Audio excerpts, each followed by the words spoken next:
زندگی میں ان کی خدمت نہیں کر سکے تو اس کی تلافی ان کے مرنے کے بعد کرنے کی کوشش کرو، ان کے لیے دعا کیا کرو اور اپنے گناہ کی معافی مانگا کرو۔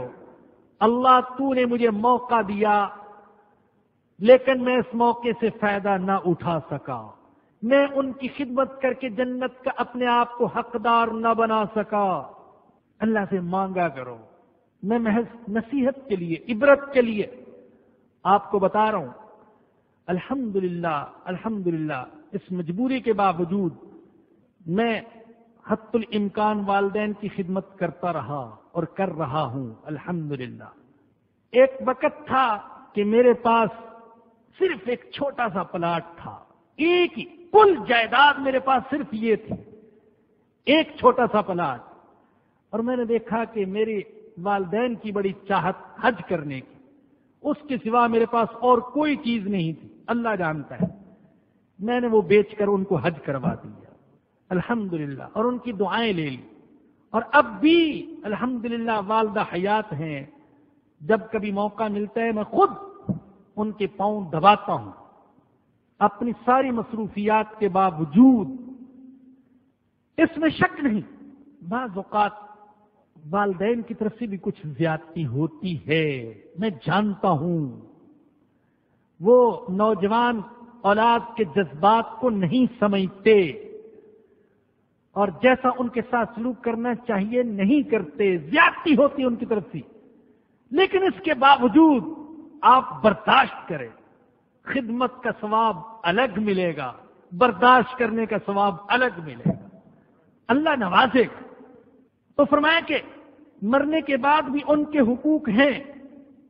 اب آئیے پھر آیت کریمہ کی طرف، فرمایا حتی اذا بلغ اشدہ، یہاں تک کہ جب بیٹا اپنی پختگی کو پہنچ جائے۔ خدمت دونوں کو کرنی چاہیے، بیٹے کو بھی بیٹی کو بھی، لیکن اللہ نے جو الفاظ استعمال کیے وہ مذکر کے لیے ہیں، لڑکے کے لیے ہیں۔ ایک تو ویسے بھی قرآن کا یہ انداز ہے، مردوں کا ذکر کیا جاتا ہے، عورتیں اس میں خود شامل ہو جاتی ہیں۔ اور دوسری بات یہ بھی سمجھ میں آتی ہے، بیٹی سے زیادہ بیٹے کو چاہیے کہ خدمت کرے۔ بیٹی تو شادی ہونے کے بعد دوسرے گھر چلی گئی، اس پر اور بہت سی ذمہ داریاں ہیں، یہ بیٹے کو چاہیے۔ اور دیکھنے میں بسا اوقات یہ آتا ہے کہ بیٹوں سے زیادہ بیٹیاں خدمت کرتی ہیں۔ اے وہ لوگوں کہ بیٹیوں کی ولادت پر روتے ہو اور تانے دیتے ہو اور تل ملاتے ہو، عبرت حاصل کرو۔ اللہ جانتا ہے کہ ہمارے لیے بیٹا زیادہ بہتر ہے یا بیٹی زیادہ بہتر ہے، بیٹا سکون پہنچائے گا یا بیٹی، اللہ ہی جانتا ہے۔ ان دنوں 2-3 واقعات ایسے پیش آئے، اولاد عالم ہے اور عالم اولاد کے گھر میں بیٹی پیدا ہوئی تو ماں کہہ رہی ہے طلاق دو اس کو، بیٹیاں پیدا کر رہی ہے، طلاق نہیں دیتے تو میں دوسری شادی کروں گی تمہاری، یہ بیٹیاں پیدا کر رہی ہے۔ ہائے اللہ، کیا اس عورت کے اختیار میں ہے بیٹے پیدا کرنا؟ اللہ نے اس کو اختیار دیا ہے۔ ارے یہ اختیار تو اللہ کے نبیوں کو بھی نہیں تھا۔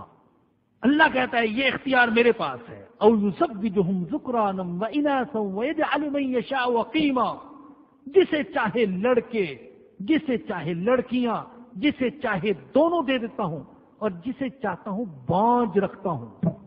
اور آگے فرمایا انہ علیم قدیر، میں جانتا ہوں، میں نے پوری دنیا کا نظام چلانا ہے، تناسب رکھنا ہے، لڑکیاں ہوں لڑکے ہوں، میں دنیا کا نظام چلاتا ہوں، میں ایک گھر کا رب نہیں، پوری کائنات کا رب ہوں، میں جانتا ہوں، اور میں جانتا ہوں کون بہتر ہے، قدیر، اور میں اندازہ لگاتا ہوں۔ اللہ اکبر، وہ کائنات کا رب ہے۔ ہمارا چھوٹا سا بچہ 3-4 سال کا، وہ تو صرف اپنی ضروریات کے بارے میں سوچتا ہے، ٹافی اور سپاری اور چھالیا اور ایسی چیزیں، اور والدین وہ پورے گھر کے بارے میں سوچ رہے ہیں، اور گھر کا سرپرست پورے خاندان کے بارے میں سوچ رہے ہیں، اور ہمارا اللہ وہ پوری کائنات کے بارے میں سوچ رہا ہے۔ کیسے نظام چلانا ہے یہ اللہ جانتا ہے. اللہ کہتے انہ علیم قدیر، میں جانتا ہوں. ارے بیوقوفو، اگر دنیا میں بیٹے ہی بیٹے پیدا کرتا جاؤں تو تمہیں ماں کہاں سے ملے گی؟ کہاں سے ماں ملے گی؟ ارے خدمت کرنے والی بیوی کہاں سے ملے گی؟ محبت کرنے والی بہن کہاں سے ملے گی؟ ارے بڑھاپے میں تمہیں محبت دینے والی بیٹی کہاں سے ملے گی؟ تو اللہ کا نظام ہے. تو فرمایا کہ حتی اذا بلغ اشدہ، میں عرض کر رہا تھا کہ صیغہ مذکر کے ہے، الفاظ مذکر کے ہیں، یہاں تک کہ جب وہ بیٹا اپنی پختگی کو پہنچ جائے، وبلغ 40 سنۃ، اور 40 سال کی عمر کو پہنچ جائے، 40 سال کی عمر، تو پھر کیا کہتا ہے؟ قال رب اوزعنی ان اشکر نعمتک التی انعمت علی، کہتا ہے اے میرے رب مجھے توفیق دے کہ میں شکر کروں تیری ان نعمتوں کا جو تو نے مجھ پر کی، وعلی والدی، اور جو تو نے میرے والدین پر کی. ان نعمتوں کا بھی شکر بجا لاؤں جو تو نے مجھ پر کی، اور ان نعمتوں کا بھی شکر جو تو نے میرے والدین پر کی. وَأَنْ أَعْمَلَ صَالِحًا تَرْضَىٰ، اور میں ایسے نیک عمل کروں جن کو تو پسند کر لے، تو راضی ہو جائے. وَأَصْلِحْ لِي فِي ذُرِّيَّتِي، اور تو میری اولاد میں بھی صالح بنا، میری اولاد کو بھی نیک بنا. اللہ انی تبت الیک، میں تیری طرف توبہ کرتا ہوں، رجوع کرتا ہوں.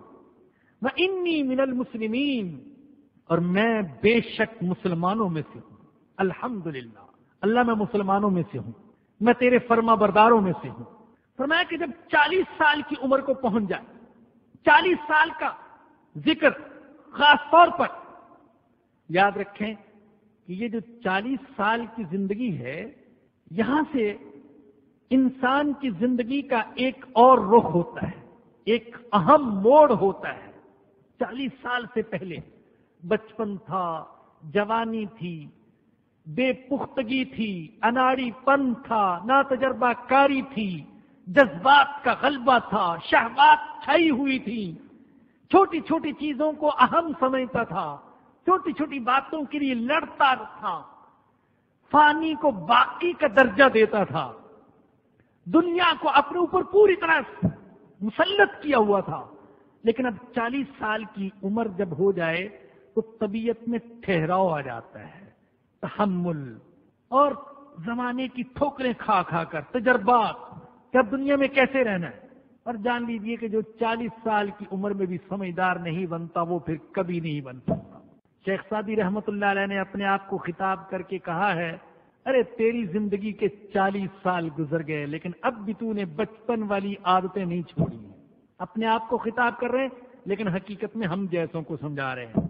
ارے 40 سال کی عمر کو پہنچ گئے، اب بھی وہی پاگل پن، وہی حماقتیں، وہی صفاحتیں، وہی شرارتیں، وہی بغاوتیں، وہی لذتیں، وہی راحتیں، وہی حلاوتیں، چھوٹی چھوٹی باتوں پر مر رہے ہو. اب بھی سمجھ نہیں آئی کہ کیا کرنا چاہیے، زندگی کیسے گزارنی چاہیے. تو 40 سال کا اس لیے خاص طور پر ذکر کیا. اور دوسرا مجھے تو یوں سمجھ میں آتا ہے کہ 40 سال کا ذکر اس لیے بھی کیا کہ 40 سال کی عمر میں خود بھی صاحب اولاد ہو جاتا ہے تو اسے پتہ چل جاتا ہے کہ والدین کے حقوق کیا ہوتے ہیں، والدین کے جذبات کیا ہوتے ہیں. جب تک خود انسان صاحب اولاد نہیں نہ ہوتا تب تک اسے والدین کے جذبات کا پتہ نہیں چلتا. شیخ الحدیث مولانا زکریہ صاحب رحمۃ اللہ علیہ نے عجیب واقعہ لکھا ہے ایک عالم دین کا. ان کا نوجوان بیٹا دھوپ میں، سخت دھوپ میں اپنی کتابیں سکھا رہا تھا اور یہ اس کو بار بار منع فرما رہے تھے، ارے بیٹا بڑی سخت گرمی ہے، سائے میں آ جاؤ، یہ کام بعد میں کر لینا. لیکن وہ سمجھ کر نہیں دے رہا تھا. تو انہوں نے یوں کیا کہ اپنے پوتے کو اٹھا کر دھوپ میں جا کر رکھ دیا. اب بیٹا تڑپ اٹھا، اب بچہ اتنی سخت دھوپ، آپ نے اس کو وہاں دھوپ میں بٹھا دیا. فرمایا کہ اب پتہ چلا کہ کتنی سخت دھوپ ہے اور والد کے دل پر کیا گزر رہی ہے. اب پتہ چلا تیرا بیٹا ہے نا، تجھے اس کی تکلیف کا احساس ہوا. کیا مجھے احساس نہیں ہو رہا تھا؟ میرا دل نہیں دکھ رہا تھا.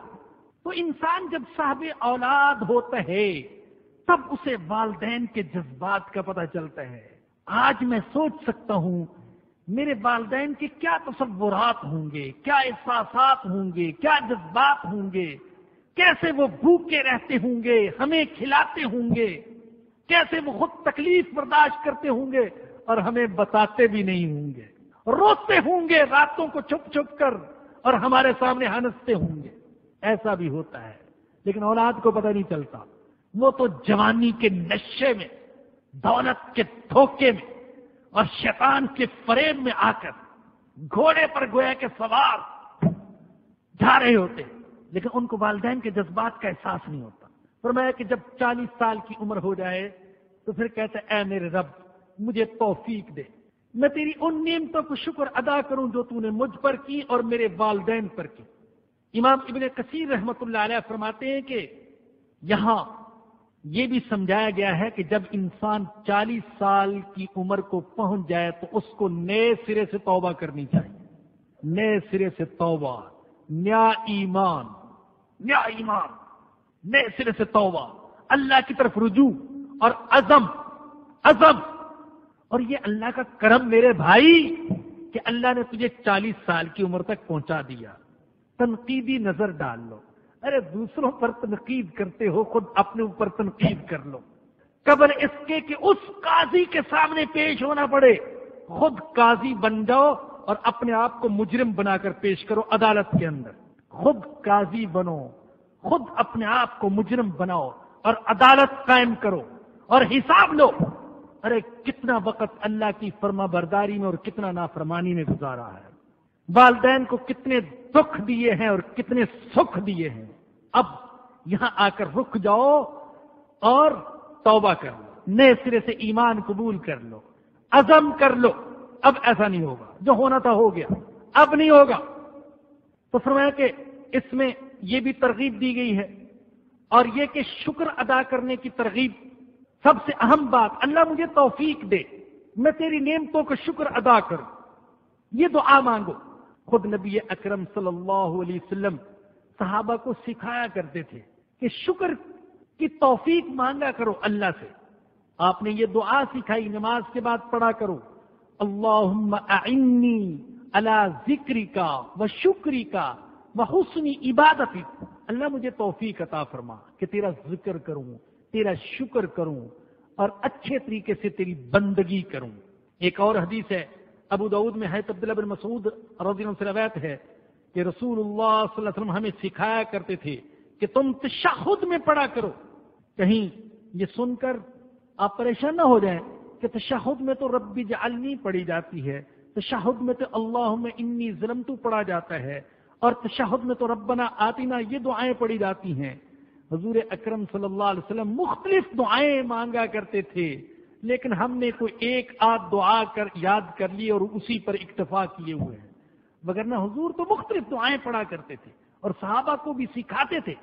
فرمایا کہ یہ دعا پڑھا کرو، اللہم الف بین قلوبنا، اے اللہ ہمارے دلوں میں محبت پیدا فرما، واصلح ذات بیننا، ہمارے آپس کے تعلقات درست فرما، واہدنا سبل السلام، اللہ سلامتی کے راستوں کی ہدایت دے، ونجنا من الظلمات الی النور، اللہ ظلمتوں اور تاریکیوں سے نکال کر روشنی میں ہم کو لے آ، وجنبنا الفواحش، اللہ بے حیائیوں سے بچا لے، ما ظہر منہا وما بطن، چاہے تو ظاہری بے حیائیاں ہوں چاہے چھپی ہوئی، وبارک لنا، اللہ برکت دی، فی اسماعنا، ہمارے کانوں میں، وابصارنا، ہماری آنکھوں میں، وقلوبنا، ہمارے دلوں میں، وازواجنا، ہماری بیویوں میں، وذریاتنا، اور ہماری اولاد میں، وتب علینا، اللہ ہماری توبہ قبول فرما لے، انک انت التواب الرحیم، بے شک تو بڑا توبہ قبول کرنے والا، بڑا رحم کرنے والا ہے، وجعلنا شاکرین لنعمتک، اللہ ہمیں ایسا بنا دے کہ ہم تیری نعمتوں کا شکر ادا کریں، مسنین بہا قابلیہا، اللہ ایسا بنا دے کہ ہم نعمتوں کے قابل بن جائیں اور تیری نعمتوں کی تعریفیں کریں، وَأَتِمَّهَا عَلَيْنَا، اور اے اللہ ہم پر اپنی نعمتیں تام فرما دے، کامل فرما دے۔ تو شکر کی دعا، اللہ شکر کی توفیق دے دے۔ رب اوزعنی ان اشکر نعمتک التی انعمت علی، اللہ مجھے توفیق دے کہ میں تیری نعمتوں کا شکر ادا کروں جو تو نے مجھ پر کی، میرے والدین پر کی، اور میں نیک اعمال کروں اور میری اولاد کو بھی نیک بنا دے۔ بعض حضرات فرماتے ہیں، بہت سے حضرات فرماتے ہیں، اور ان میں سر فہرست حضرت علی کرم اللہ وجہہ ہے۔ ارے کون کہتا ہے وہ آپس میں عداوتیں رکھتے تھے؟ ارے لوگوں، وہ تو آپس میں محبت رکھتے تھے۔ حضرت علی کہتے ہیں کہ یہ آیت کریمہ حضرت ابو بکر رضی اللہ عنہ کے بارے میں نازل ہوئی ہے۔ اس میں حضرت ابو بکر کا ذکر ہے، وہ سعادتیں جو اللہ نے حضرت ابو بکر کو عطا کی وہ مہاجرین میں سے کسی کو بھی عطا نہیں ہوئی، نہ حضرت عمر کو، نہ حضرت عثمان کو، نہ حضرت علی کو، کسی کو نہیں۔ حضرت ابو بکر خود صحابی، والد صحابی، اولاد صحابی، سب نے اسلام قبول کیا، والد نے بھی اسلام قبول کیا، والدین نے بلکہ، اور آپ کے بیٹوں نے، بیٹیوں نے، اور خود بھی اللہ نے سارے نیک اعمال کی بھی توفیق عطا فرمائی، سارے نیک اعمال کی۔ جنت میں مختلف دروازے ہوں گے نا، مختلف اعمال والوں کے لیے۔ بعض ایسے خوش نصیب بھی ہوں گے کہ جن کو جنت کے ہر دروازے سے بلایا جائے گا، ادھر آ جاؤ، ادھر آ جاؤ، اس لیے کہ تمہارے پاس وہ اعمال بھی ہیں جن کی وجہ سے تم اس دروازے سے داخل ہو سکتے ہو، وہ اعمال بھی ہیں کہ اس دروازے سے داخل ہو سکتے ہو۔ ایسے جو خوش نصیب ہوں گے ان میں سر فہرست سیدنا ابو بکر صدیق رضی اللہ تعالیٰ عنہ ہے۔ ایک حدیث میں آتا ہے، حضرت ابو ہریرہ رضی اللہ عنہ سے روایت ہے، رسول اللہ صلی اللہ علیہ وسلم نے ایک دن صحابہ سے پوچھا، آج تم میں سے روزہ کس کا ہے؟ حضرت ابو بکر نے عرض کیا، اللہ کے رسول الحمدللہ میرا روزہ ہے۔ پوچھا، آج جنازے میں کس نے شرکت کی ہے؟ عرض کیا، یا رسول اللہ مجھے یہ سعادت حاصل ہوئی ہے۔ پوچھا، آج مسکین کو کھانا کس نے کھلایا؟ عرض کیا، یا رسول اللہ الحمدللہ میں نے یہ نیک عمل بھی کیا ہے۔ آپ نے پوچھا، بیمار کی عیادت کس نے کی ہے؟ عرض کیا ہے ابو بکر نے، یا رسول اللہ میں نے بیمار کی عیادت بھی کی ہے۔ حضور نے فرمایا، مجتمعن فی امرئ الا دخل الجنہ، جس شخص کے اندر یہ اوصاف جمع ہو جائیں وہ جنت میں ضرور داخل ہوگا۔ ابو بکر تیرے اندر تو یہ سارے اوصاف ہیں۔ کتنے ہی مظلوم صحابہ تھے جن کو نجات دینے کا ذریعہ حضرت ابو بکر رضی اللہ عنہ بنے ہیں، جن میں سر فہرست ہمارے سر کے تاج سیدنا بلال حبشی رضی اللہ تعالی عنہ۔ دیکھتے تھے حضرت ابو بکر تڑپایا جا رہا ہے حبشے کے اس کالے غلام کو، صرف اس لیے کہ لا الہ الا اللہ محمد الرسول اللہ پڑھتا ہے اور کوئی قصور نہیں۔ کہا، مالک سے کہا، ارے امیہ اس کو چھوڑ دو، اس کے بدلے میں ایک اور غلام لے لو، اس سے زیادہ خوبصورت ہے۔ اس نے کہا، کالے کو لے کر گھوڑا دیتے ہو؟ کہا، ہاں، یہ دل کا گورا ہے اگرچہ صورت کا کالا ہے، میں اس کو لینا چاہتا ہوں۔ کتنے ہی لوگ تھے، ان کو نجات دلائی حضرت ابو بکر رضی اللہ عنہ نے۔ تو حضرت علی فرماتے ہیں کہ اس آیت کریمہ میں حضرت ابو بکر صدیق کا ذکر ہے، لیکن قرآن کی کوئی آیت بھی ایسی نہیں کہ ہم کہہ دیں کہ یہ صرف حضرت ابو بکر کے لیے ہے، نہیں، ساری آیتیں سارے مسلمانوں کے لیے ہیں اور سارے انسانوں کے لیے ہیں جو اس کا مصداق بن جائے۔ فرمایا کہ اولئک الذین نتقبل عنہم احسن ما عملوا، یہی وہ لوگ ہیں کہ جن کے نیک اعمال تو ہم قبول کرتے ہیں، ونتجاوز عن سیئاتہم، اور ان کی برائیوں سے ہم درگزر کرتے ہیں، ان کی برائیوں کو ہم نظر انداز کرتے ہیں۔ فی اصحاب الجنہ، یہ جنت والوں میں ہوں گے، بعد الصدق الذی کانوا یوعدون، اس سچے کے وعدے کے مطابق جو ان سے کیا جاتا ہے، اس سچے وعدے کے مطابق۔ اللہ جو وعدہ کر رہا ہے یہ سچا وعدہ ہے، اللہ کہہ رہے اس وعدے کے خلاف نہیں ہوگا۔ ایک طرف تو اس کا ذکر تھا جو والدین کے لیے دعائیں کرتے ہیں، اپنے لیے دعا کرتے ہیں، اپنی اولاد کے لیے دعا کرتے ہیں، اور دوسری طرف بدبخت اولاد کا ذکر، نافرمان اولاد کا ذکر۔ والذی قال لوالدیہ اف لکما، اور وہ شخص جو اپنے والدین سے کہتے ہیں اف لکما، میں تم سے تنگ آ گیا ہوں، اتعداننی ان اخرج، کیا تم مجھ سے یہی کہتے رہو گے کہ میں مرنے کے بعد پھر زندہ کیا جاؤں گا؟ وقد خلت القرون من قبلی، اور مجھ سے پہلے کئی نسلیں گزر چکی، وہ تو زندہ نہیں ہوئی، میں کہاں زندہ ہوں گا؟ بہما یستغیثان اللہ ویلک آمن، وہ دونوں اللہ کی بارگاہ میں فریاد کرتے ہیں اور کہتے ہیں تیری خرابی ہو، ایمان لے آ، ان وعد اللہ حق، بے شک اللہ کا وعدہ سچا ہے۔ فَيَقُولُ مَا هَذَا إِلَّا أَسَاطِيرُ الْأَوَّلِينَ، وہ جواب میں کہتا ہے کہ یہ تو صرف اگلوں کے افسانے ہیں۔ ایسے بیٹے بھی ہیں، والدین سمجھاتے ہیں ارے ایمان لے آؤ، ارے نماز پڑھو، ارے نیکی کیا کرو، لیکن بیٹا تنگ آتا ہے، کیا یہی کہتے رہو گے ہر وقت؟ آج ایسا ہو رہا ہے۔ بعض اوقات والدین اولاد کو سمجھاتے ہیں ارے بیٹا یہ راستہ غلط ہے جس پر تو چل رہا ہے، میں چل کر دیکھ چکا ہوں، باز آ جا، میں ٹھوکریں کھانے کے بعد سمجھا ہوں، تو ٹھوکر کے بغیر سمجھ جا، نہ چل اس راستے پر۔ لیکن اولاد نہیں مانتی۔ اللہ اکبر۔ والدین پھر بھی دعائیں کرتے ہیں اللہ اس کو نیک بنا دے۔ مولانا عبد الماجد دریابادی کا واقعہ مجھے بار بار یاد آتا ہے، انہوں نے اپنی آپ بیتی میں خود لکھا ہے۔ آپ کو پتہ ہے انہوں نے اعلیٰ تعلیم جدید حاصل کی تھی، ایم اے فلسفہ اور نہ معلوم کیا کچھ ڈگریوں کے مجھے تو نام بھی نہیں آتے جو ان کے پاس تھیں، تو پھر گمراہ ہو گئے، ملحد ہو گئے، بے دین، اور والد روتے تھے بیچارے، بیٹا سمجھ جا۔ آخری حج کیا، والد نے فرماتے ہیں مولانا عبد الماجد صاحب، غلاف کعبہ پکڑ کر رو کر دعائیں کی، اللہ اس کو ہدایت دے دے، اللہ اس کو ہدایت دے دے، بگڑ گیا، اور شاید ٹوٹے ہوئے دل کی دعا اللہ نے قبول فرما لی، اور ایسا ہوا کہ وہی عبد الماجد جو کل تک اپنے آپ کو مسلمان کہلوانا گوارا نہیں کرتا تھا، اللہ نے ایسا بنایا کہ وہ مولانا عبد الماجد بن گیا، قرآن کی تفسیر لکھی اور بہت سی کتابیں لکھی، اور پھر وقف کر دی اپنی زندگی دین کی خدمت کے لیے۔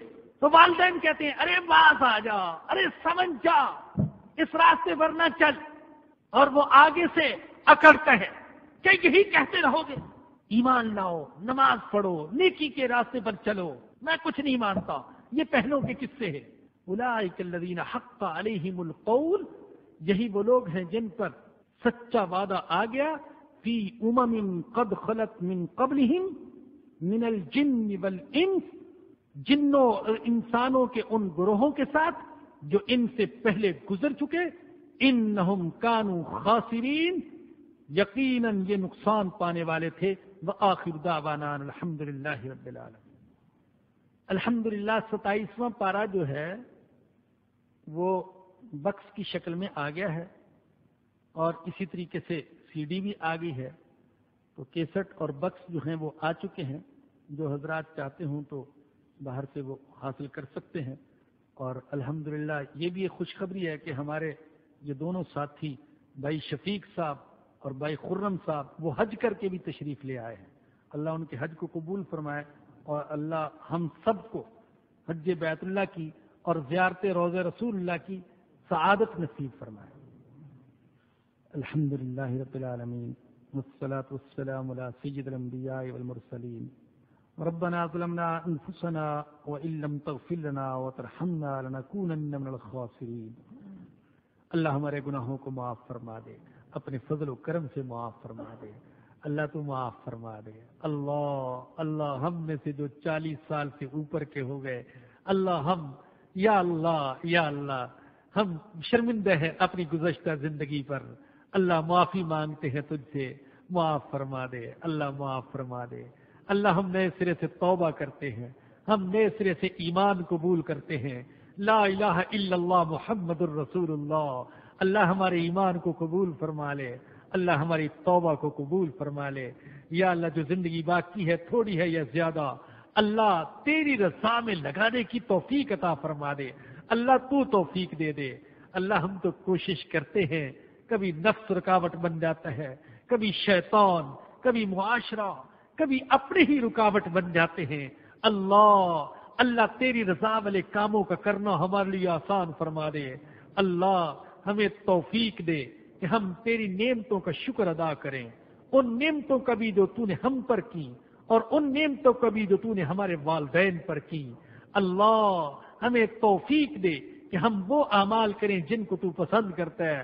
اللہ تو ہماری اولاد کو بھی نیک بنا دے، اللہ تو نیک بنا دے۔